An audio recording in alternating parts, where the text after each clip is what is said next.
Frakes at Modern Treasury. Let the rhythm. Thank you. If you're joining us today, whether live or virtually, by now, hopefully, you understand the power of well-executed payments to move your company forward and prepare you for future growth. That's what we're going to focus on today, how to make your payment operations work for you. We have a great group of experts across companies of different sizes and segments to discuss how they leverage payment software to drive innovation, accelerate growth, and enhance customer delight. I'm joined today by Jess Conroy of Row, Alek Koenig of Settle, Derek Shockey of Cash App, and Michael Sindicich of Navan. Please help me welcome them to the stage. Let the rhythm, Jess.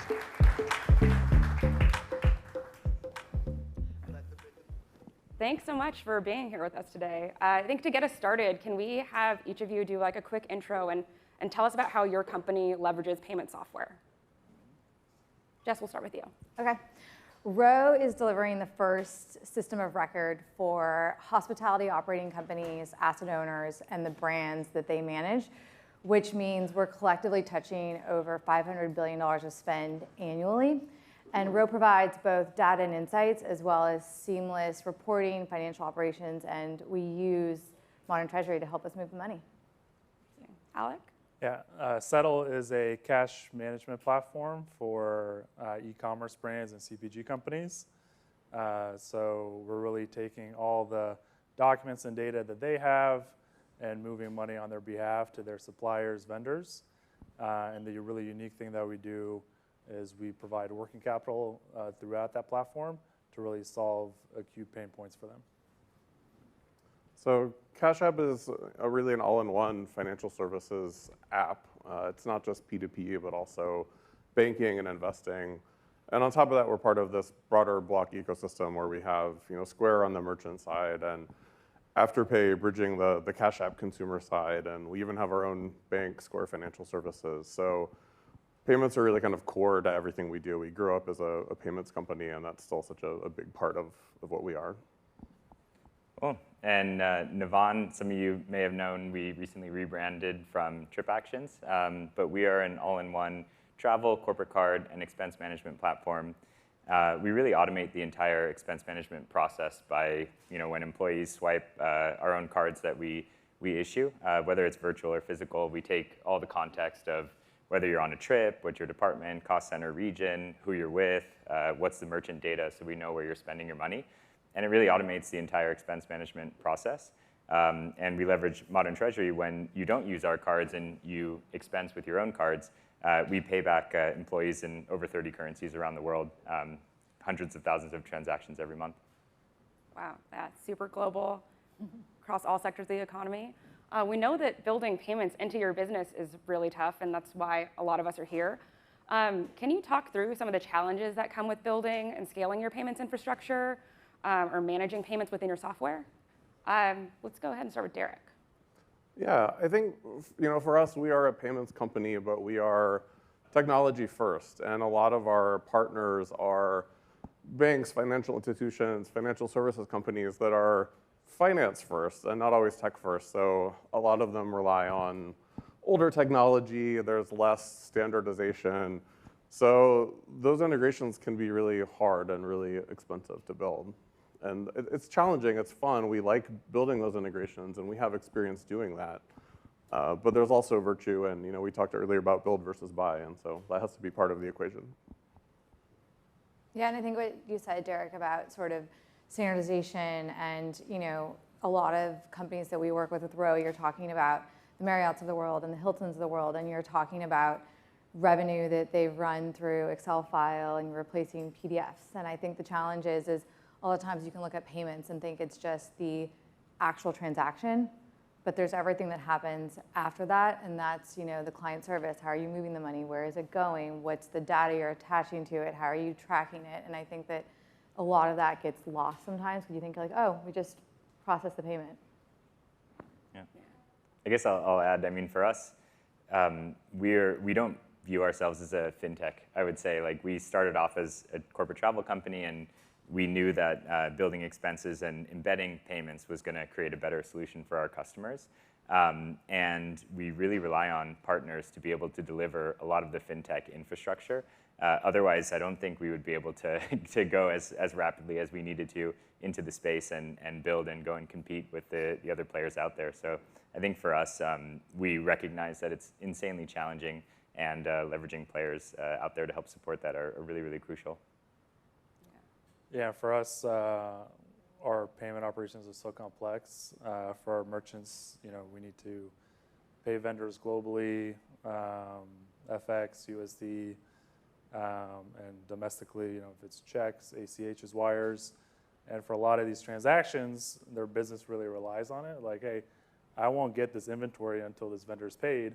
So they're really looking for confirmations there, and that's what Modern Treasury really helps us automate. And then on the working capital side, we need to debit money from our customers, and how can we make sure we're getting that at the right time, especially when like complex things with ACHs is, has it settled? Has it really settled? Will it bounce back? So all those things, having Modern Treasury be like that one layer for us is super impactful. Yeah, I mean, I know we were talking yesterday about, being able to understand those industry flows deeply and how many stakeholders are involved, and like not many people actually understand that. And we heard a lot about the problems that you're solving for, and there are a few paths we can take. Derek, you mentioned build versus buy. What ultimately led you to choosing Modern Treasury as a partner?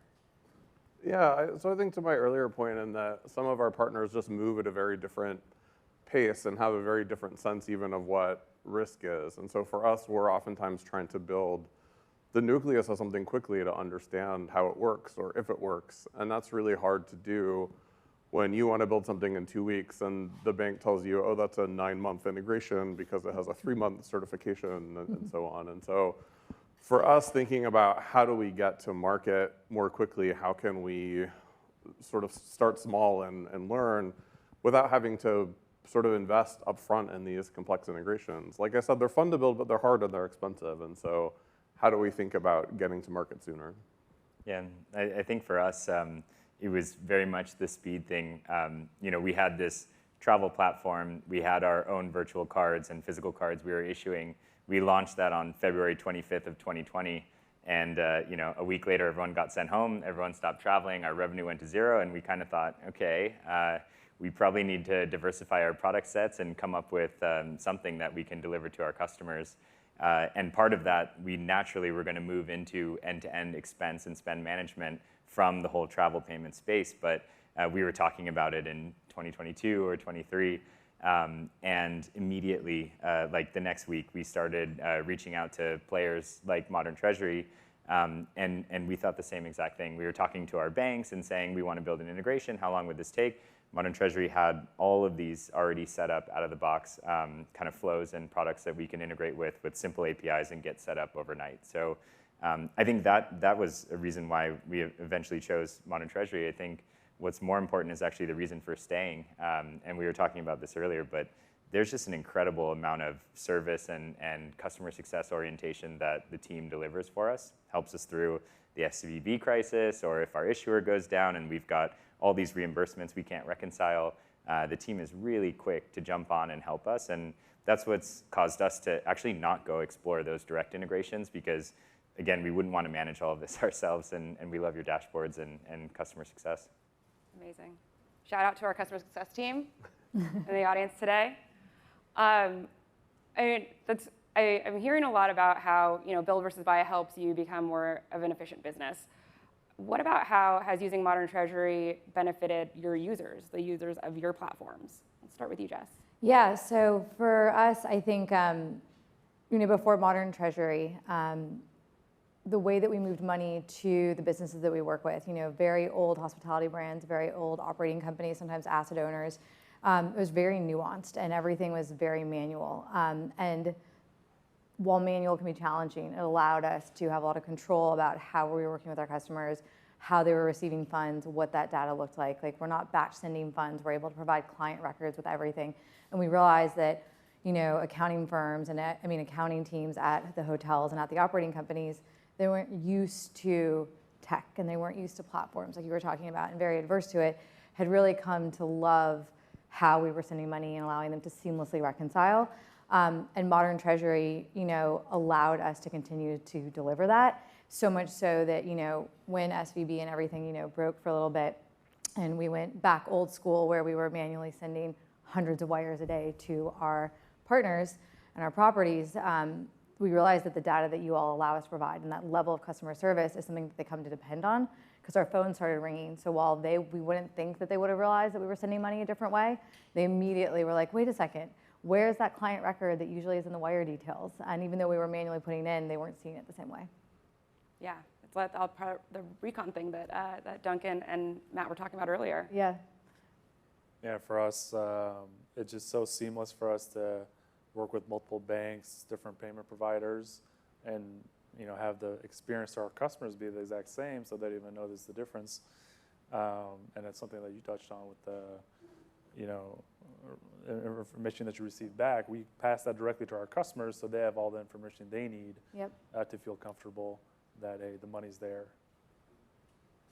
Yeah, I think, we talk about speed to market and there's obvious business value there. And thinking about the customer value for us, Cash App has a lot of customers who are underserved by traditional financial institutions. And for us, building products they can trust is really paramount. And so when we talk about speed to market, I also think through the lens of building the happy path for a product. I don't want to say it's easy, but it's more straightforward. It's sort of you understand what you're going for. And really where I think the customer impact is potentially greater in where it can really touch on those issues of trust, or in the failure cases, the edge cases. And so ultimately we have more time to focus on those to try and get out there and learn what's going to go wrong. It's a little bit different every time. And so to have more time to focus on that and try and provide better customer experiences is really valuable to us, and I think really valuable to our customers as well.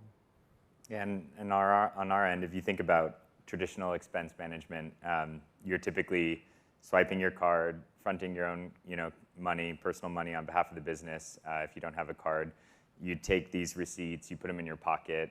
Later, you come on a Sunday and you sit down, you take it, you code it, you upload it to the system, you send it off to the manager. Manager has to just kind of rubber stamp and approve it, and then you usually get paid back 2 weeks to a month later through payroll.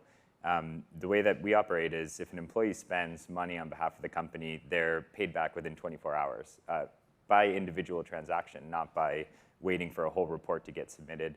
And so that's the value. It's for the user and all the employees that expense with us, and then also for the finance team that gets that instant visibility versus bugging you to submit your expense reports every single quarter or month or whatever the process is. Yeah, I know we at Modern Treasury definitely use Navan for all of our corporate travel and expenses, and it's really a seamless way to organize everything. So it's actually been very helpful for us. We're mutual customers. So we've talked a lot about the paths you've taken and how we actually got here. And if you were to look back and try to do it all over again, knowing what you know now, what do you think, or what advice would you give to companies who are preparing to introduce new payment flows into their product, or what do you wish you had known going into it? For us, it's a little bit different because I think, unlike you guys, we actually launched with Modern Treasury from the get-go, and we're definitely thinking about other providers that we could use, and just Modern Treasury kind of fit the bill there. So it was so important for us to launch all these different types of payment types to even find product market fit. And I know, I think we launched that with 2 engineers in a very short time frame. So it's very easy for us to find product market fit using that without investing a lot of time and resources into building the whole infrastructure to handle it. So the only advice I'd give you is use all the tools that Modern Treasury provides, because there's definitely some things that we just kind of took for granted. It was and we just kind of found this feature, oh, we should have been doing this a year and a half ago. So they provide a lot, so definitely take advantage of it.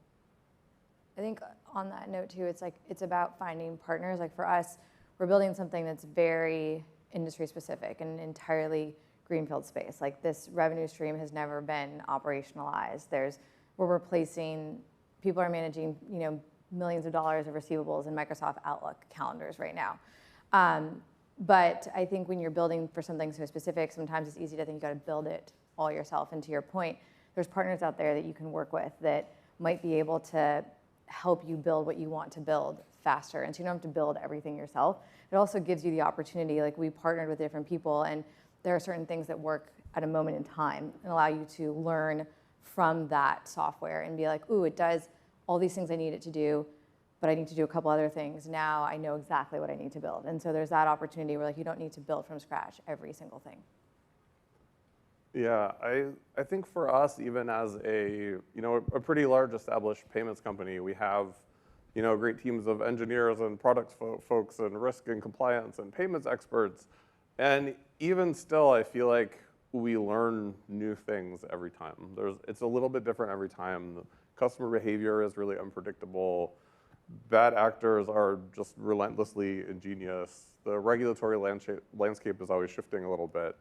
And so every time we build something, there's something new to learn and new things to find. And so I guess what I feel like we always try and do, and my best advice is maybe not particularly novel, but it's really just start small and iterate. Even at a bigger company, we still have to start small and iterate and figure out where things are going to go wrong and how to make this better. And it's just always different. Yeah, I think on my side, my advice would be if you're a company that's like us, that you didn't start as a fintech or with much knowledge in the entire payments space, I think people underestimate how hard it is and how much effort and emphasis needs to go into it. And it's, fintech was, or maybe still is, but definitely was very, very cool and hot for a couple years there. And I think everyone decided, oh, let's go be a fintech, let's start doing this. And partners make it easier. But I think the amount of emphasis, if you're going to actually start introducing payments into your overall offering, can't be because fintech's cool or it's easy. It has to be because your customers have a pain point that you can uniquely solve by introducing it. And I think our rebrand is a good example of that. Like, we were Trip Actions with Trip and Travel, and after introducing this, like, we rebranded the whole company, and we have lots and lots of emphasis and effort and engineers and product, and it's almost like we've kind of morphed the entire company to evolve around this entire offering. Versus, we've got a couple product people and an engineer doing fintech within our company. Yeah, I think one of the really big benefits is the ability to scale. When you have something like a rebrand and you're seeing how the market shifts and you're seeing what else is needed and being able to pivot quickly, I think, versus building it yourself and then you have to rebuild everything to pivot to your new target. Right. When you have a tool like Modern Treasury and the software can work with you and scale with you, I think there's a lot of value to that. I just want to thank you all for being here today, and thank you for sharing your stories, and thank you for being customers. And with that, we'll go to our second break.